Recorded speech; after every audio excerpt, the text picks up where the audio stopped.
하나님 아버지, 우리의 신앙에 가장 중요한 것은 구원입니다. 예수의 피가 없었다면 우리의 구원은 생각도 못하고 그런 것이 있는지도 모르고 그저 당연히 멸망의 길로 가야 할 우리인데, 하나님의 은혜가 우리를 붙드심으로 우리가 이렇게 주의 구원 안에 있게 하시니 감사합니다. 주님, 배은망덕하게 구원의 은혜를, 구원의 감격을 아무것도 아닌 것 마냥 생각하는 악을 저지르지 않게 하시고 하나님의 긍휼에 머물 수 있도록 우리의 영혼을 지켜 주시옵소서. 예수님의 이름으로 기도드립니다. 아멘. 오늘 말씀 출애굽기 27장 16절, 뜰문을 위하여는 청색, 자색, 홍색실, 가늘게 꼰 배실로 수놓아 짠 20규빗의 휘장이 있게 할지니 그 기둥이 넷이요 받침이 넷이며. 아멘. 오늘 말씀의 제목은 뜰의 문입니다. 뜰이 있지 않아요? 그 뜰에 동쪽에는 문이 있어요. 굉장히 긴 문이에요.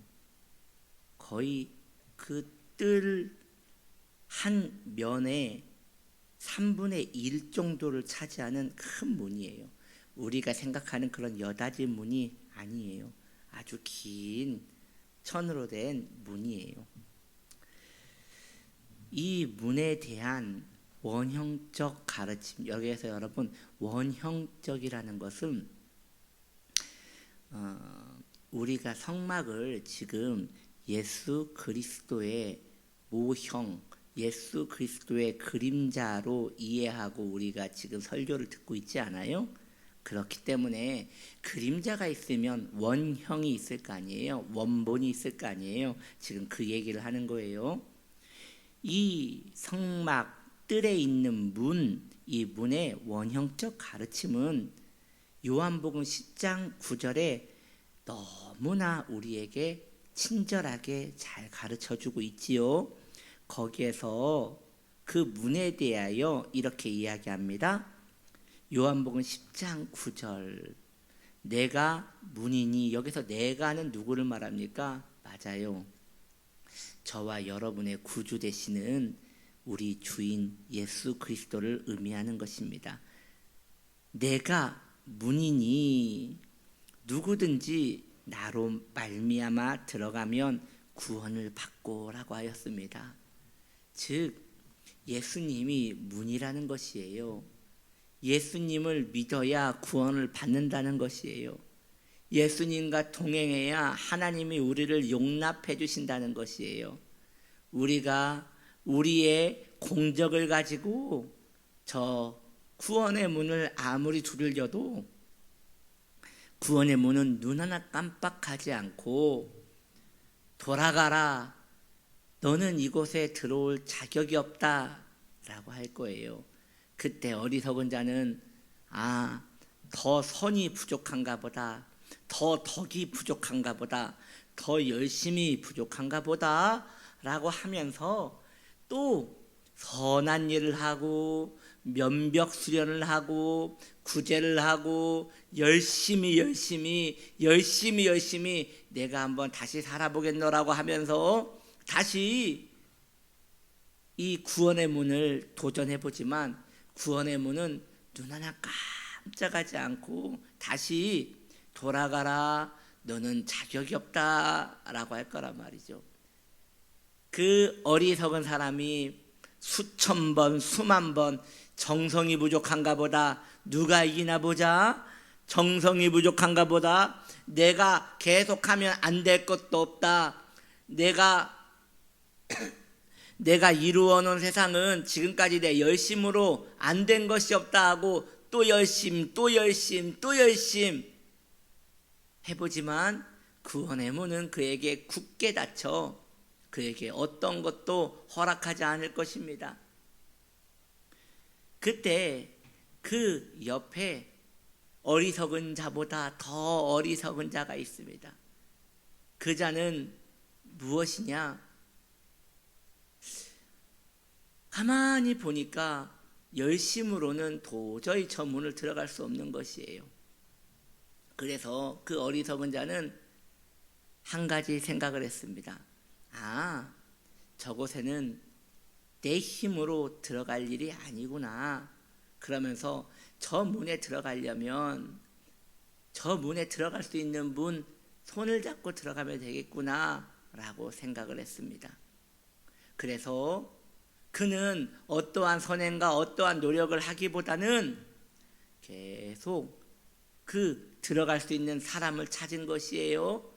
구원받을 만한 사람을 찾은 것이에요. 그러다가 한 사람이 그 구원의 문에 들어간 것을 보았어요. 그리고 또 다른 사람이 들어가려고 하는 찰나에 그 옷자락을 붙들고 나도 좀 데려가십시오 라고 하는데 또 안 되는 거예요. 구원의 문은 말하기를 이곳은 각자의 구원으로 들어가는 곳이다. 각자가 개인의 구원으로 가는 것이다. 그때 그 어리석은 자가 말합니다. 아니 저 방금 들어간 사람 내 가족입니다. 저랑 한솥밥 먹고 산 가족입니다. 나 저 사람 교회 가자고 할 때 같이 따라도 가봤습니다. 구원의 문은 소용없어요. 안 된다는 것이에요. 안 된다는 것이에요. 들어갈 수 없다는 것이에요. 그때 구원받지 못한 한 지혜로운 자가 이 두 광경을 봅니다. 선행으로도 못 들어가고 치맛자락 붙들고도 못 들어가는구나. 그렇다면 어찌해야 저 문을 들어갈 수 있을 것인가 하고 그 지혜로운 자는 곰곰이 생각해 보았는데 그는 알게 된 것입니다. 가만히 그 천국문에 들어가는 자들을 보니 선행도 아니요 누구를 따라 들어가는 것도 아니요 그에게 손에 초청장이 있다는 것을 알게 된 것이에요. 저 초청장이 답이구나. 저 구원의 문은 결국 저 초청장이 있어야 들어갈 수 있구나. 그 초청장을 연구했을 때 그 지혜로운 자는 알았습니다. 그렇구나. 저곳은 저 천국문은 아무나 들어갈 수 있는 곳이 아니라 유일하게 딱 한 분에게만 허락되었구나. 바로 예수님이란 분에게만 허락되었구나. 그러니 나는 예수님과 한편이고 예수님을 섬긴다고 할 때 그의 종의 신분으로 들어갈 수 있구나. 여러분, 그 사람은 그렇게 천국문에 들어가게 된 것입니다. 구원의 문에 들어가게 된 것입니다. 그렇습니다. 우리는 여러분, 우리의 자세로, 우리의 태도로, 우리의 영광으로 그 구원의 문에 들어갈 수 있는 것이 아닙니다. 우리가 구원의 문에 들어갈 수 있는 자격이 없기 때문입니다. 그 구원의 문에 들어갈 자격은 오직 문이신 예수 그리스도 한 분밖에 없는 것입니다. 그러면 그 문에 들어가기 위해서 어떻게 돼야 하는 것입니까? 그분의 시종이 되면 되는 것입니다. 예수 그리스도의 시종이 되면 되는 것입니다. 예수 그리스도께 나아가 충성을 맹세하십시오. 그리스도께 나아가 부복하십시오. 그분께 엎드려 내가 당신을 섬기기를 원합니다. 예수여, 내가 당신을 섬기기 원합니다. 내가 당신의 종이 되기를 원합니다. 내가 당신의 종이 되어 당신을 섬길 것이니 당신의 곁에만 있게 하소서. 당신의 마부로 있게 하소서. 당신의 신발을 닦는 자로 있게 하소서. 그리할 때 우리 주 예수님이 들어가실 때 우리도 바짝 붙어갈 것입니다. 그때 천국문은 또 물어볼 것입니다. 이분은 이 나라의 왕자시니 들어가는 것이 합당하지만 너는 누구이냐? 라고 할 때 우리는 고백할 것입니다. 예, 저는 이분의 마부입니다. 통과하라. 예, 저는 이분의 신발을 닦는 자입니다. 통과하라. 네, 저는 이분의 손톱을 손질하는 자입니다. 통과하라. 예, 저는 이분의 모든 더러운 것들을 닦아내는 자입니다. 통과하라. 예, 저는 이분의 심부름꾼입니다. 그래도 통과하라. 예, 이렇게 그리스도의 그늘에만 숨어 들어가면 우리는 그 구원의 문에 이를 수 있는 것입니다. 내가 분이니 누구든지 나로 말미암아 들어가면 구원을 받고 라고 하였습니다. 여러분이요, 예수님을 섬기십시오. 그분이 유일한 문입니다. 많은 사람들이 이 권고를 무시합니다. 많은 사람들이 이 구원의 문 앞에서 그리스도께 온전한 충성을 맹세하지 않습니다. 무엇이 아까운 것입니까? 그곳에 들어가지 못하면 모두 멸망인 것을 무엇을 그렇게 재고 계산하고 그렇게 아쉽고 서운하냔 말입니다. 여러분, 구원은 그렇게 쉬운 것이 아닙니다. 그리스도를 위하여 모든 것을 버릴 각오가 되어 있어야 하는 것입니다. 그걸로도 안 됩니다. 그리스도를 위하여 모든 버릴 각오가 되어 있는 것, 그것만으로도 안 됩니다. 기쁘게 드릴 수 있는 마음이어야 합니다. 내가 얼마나 아쉬운 자인지 충분히 인지하고 기쁘게 받아들여 주셔야 하는 것입니다. 아까 그 이야기로 더 해볼까요? 이런 것이에요. 제가 네일샵을 합니다. 처음에는 이 네일샵을 하는데 손님이 오지 않았어요. 그런데 연구하고 또 연구했더니 점점 손님이 오기 시작하더니 네일샵에 사람들이 가득 오는 거예요. 사람들이 너무 많이 오니까 이제 분점을 냈어요. 또 내고 하다 보니까 아니 이럴 수가, 너무 네일샵이 잘 돼서 저의 네일샵이 50개를 전국구에 다 냈어요. 외국에서도 와서 이야기하는 거예요. 외국에서도 당신의 기술을 좀 알아가자고 해가지고 제가 또 이야기했지요. 안 됩니다. 단 내 이름으로 이 네일샵을 낸다면 분점을 내주겠습니다. 이제 세계 진출까지 하게 되는 거예요. 그렇게 제 명성은 네일샵으로 유명하게 되었습니다. 여러분, 예를 드는 거예요. 태목사가 목회 안 하고 네일샵을 했다는 게 아니라 여러분의 입장에서 한번 생각을 해보자는 것이에요. 그렇게 엄청난 명성과 스케줄과 영광을 누리고 있는 때였습니다. 그런데 어느 날 공고 하나를 보는 거예요. 그게 뭐냐? 왕께서 자신의 손톱을 다듬을 자를 찾는다는 것이에요. 단 자격 요인이 있어요. 왕의 손톱만 다듬어야 한다. 왕의 손톱만 다듬어야 한다. 그때 제가 말이죠, 이런 생각을 하는 거예요. 참, 내가 사는 게 왕 같은데 뭐가 아쉽다고 왕의 손톱을 다듬는다고 이 부귀영화와 이 명성을 내가 포기한단 말인가? 내가 뭐가 아쉬워서 내가 그걸 한단 말인가? 그리고 생각하는 거예요. 그래도 이 실력을 이런 서민들에게만 하다가 마치는 것은 좀 아쉽다. 그래도 내가 이왕 이렇게 좋은 달란트가 있으니 내가 왕의 손톱을 다듬어 봐드려야겠다. 왕도 나 같은 자의 그 헌신도 받아봐야지 또 왕도 기분이 좋을 것이 아닌가?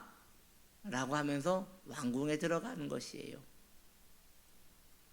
네, 그런 오만방자한 마음으로는 왕께서 받아주지 않으세요. 네, 그런 자는 필요가 없는 것이에요. 그런데 제가 계산을 해보는 거예요. 들어가기 전에 계산을 해보는 거예요. 그래, 생각을 해보니 이 모든 것이 무슨 의미가 있는가? 내가 그렇게 사랑하던 나의 왕께서 사람을 찾으시는데 이 모든 것이 무슨 의미가 있는가? 어쩌면 이 모든 명성과 이 모든 경험과 이 모든 것들이 이때를 위함이 아닌 것인가? 라고 하면서 그런 것들을 분토같이 버리고 왕께 영원히 헌신하는 것에 큰 가치를 누리는 마음을 가졌어요. 그러한 자들이 주님 곁에 주님의 시종으로 주님의 문에 들어갈 수 있는 것입니다. 무엇을 그렇게 따지고 계산하는 것입니까? 여러분, 이 세상은 불타 없어질 세상입니다. 우리의 나이, 우리의 명성, 우리의 시간도 계속 불타 들어가고 있지 않습니까? 우리 왕께 헌신할 날이 그리 많지 않습니다. 주님 앞에 이제 세미 성도가 되지 맙시다. 온전한 헌신을 합시다. 왜냐하면 그분은 그렇게 영광 받으시기에 너무나 합당하신 분이고 우리는 그분께 아무리 영광을 올려드려도 너무나 부족한 자들이기 때문입니다. 하나만 더 얘기할까요? 제가 말이죠. 그래서 내 마음을 나름대로 꺾고 내 마음을 어느 정도 꺾고 그래 내 왕을 섬기는 것이 이 모든 것보다 더 기쁜 것이지 라고 하면서 내 샵을 기쁘게 정리하고 들어갔어요. 그런데 말이죠. 마음에 아직까지 조금 교만이 있는 거예요. 그래도 왕께서 좀 기뻐해 주셨으면 좋겠다. 내가 이걸 다 버리고 왔으니 왕께서 좀 내 프로필을 보면서 너 그렇게 나를 좋아했구나라고 했으면 참 좋겠다라는 그 마음이 있는 거예요. 아직도 마음에 들뜬 마음이 있는 것이죠. 그런데 갔더니 왕의 손톱을 손질할 대기 명단자 중에 내가 54,000번째예요. 54,000번째. 그래서 도대체 내 앞에 있는 자들은 누구인가 했더니 나보다 훨씬 유명한 사람들이 그날을 기쁘게 기다리며 왕의 손톱 손질할 날을 기다리고 있는 거예요. 나보다 훨씬 실력이 좋고 명성 있는 자들이 말이죠. 그때 저는 어떠한 생각을 할까요? 너무나 부끄럽다는 생각을 하겠지요. 내 큰 영광으로도 그분께는 그저 부끄러운 것뿐이구나. 그리고 정말 많은 시간을 기다려 그분 앞에 섰을 때에 그분의 손만 보고도 그분의 구멍 뚫린 손만 보고도 아마 기절할 듯 울지 않을까라는 생각을 해봅니다. 주의 손에 나의 손을 보게고 주의 발에 나의 발을 보게요. 이렇게 주님의 은혜를 기다리며 살아가는 우리가 되기 원합니다. 복된 하나님의 사람들이요, 언제까지 꾸물꾸물하며 우물쭈물하며 왕을 배우기를 거절할 것입니까? 무엇이 그리도 아깝습니까? 무엇이 그리도 안타까워서 온전한 헌신을 하지 못한단 말입니까? 그분께는 온전한 또 온전한 또 온전한 헌신을 드린다 하여도 부족한 것뿐입니다. 몸밖에 드릴 것 없어 이 몸 바칩니다 하면서 그분께 냉큼 여러분의 삶을 드리시길 바랍니다. 절대 후회하지 않을 투자가 될 것입니다. 기도하겠습니다. 참 좋으신 하나님, 왕의 문에 섭니다. 왕과 함께 살기를 원합니다. 왕과 함께 입성하기를 원합니다. 주님, 저는 주님의 발톱에 때도 감당하지 못할 천한 종이오니 주님의 나라에 갈 때에 종을 기억하시옵소서. 그러한 마음으로 평생 신앙생활하게 하옵소서. 예수님의 이름으로 기도드립니다. 아멘.